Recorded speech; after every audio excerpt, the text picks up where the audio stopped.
কস্তুরী হরিণের শরীরে এক ধরনের গ্রন্থি থাকে। এই গ্রন্থি আসলে বিশ্বব্যাপী পারফিউম তৈরির মূল উপাদান। এই গ্রন্থি থেকে এক ধরনের সুগন্ধি তরল নিঃসৃত হয়, যা খুবই মূল্যবান। এই তরলটাই পারফিউম তৈরিতে ব্যবহার করা হয়। কিন্তু এখানেই শেষ নয়।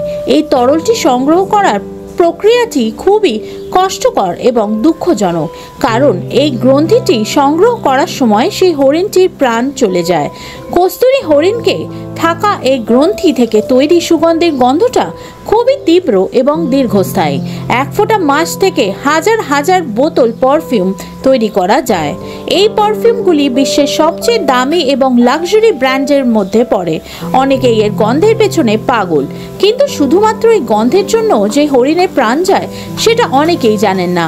কস্তুরী হরিণ মূলত হিমালয় অঞ্চলে পাওয়া যায়। এরা সাধারণত গভীর জঙ্গলে বসবাস করে, কিন্তু এই হিরণগুলো এখন বিলুপ্তির পথে, কারণ তাদের মাস্কের জন্য এদের নির্বিচারে শিকার করা হচ্ছে। যদিও অনেক দেশে এখন কস্তুরী হরিণের শিকার বাতিল করা হয়েছে, তা সত্ত্বেও বেআইনিভাবে কোনো কোনো জায়গায় এই হরিণের শিকার করা হয়। এই পারফিউমের কি কোন বিকল্প নেই? বিজ্ঞানীরা অনেক চেষ্টা করছেন কস্তুরী মাস্কের মতো সুগন্ধি তৈরি করার, কিন্তু এখনো পর্যন্ত কস্তুরী মাস্কের মতো সুগন্ধ তৈরি করা সম্ভব হয়নি। তাই এই হরিণের চাহিদা এখনো অনেক বেশি। কিন্তু আমরা কি পারি না এই হরিণগুলিকে বাঁচাতে? আমরা যদি এই ধরনের পারফিউম ব্যবহার না করি, তাহলে এই হরিণগুলির শিকার কমবে।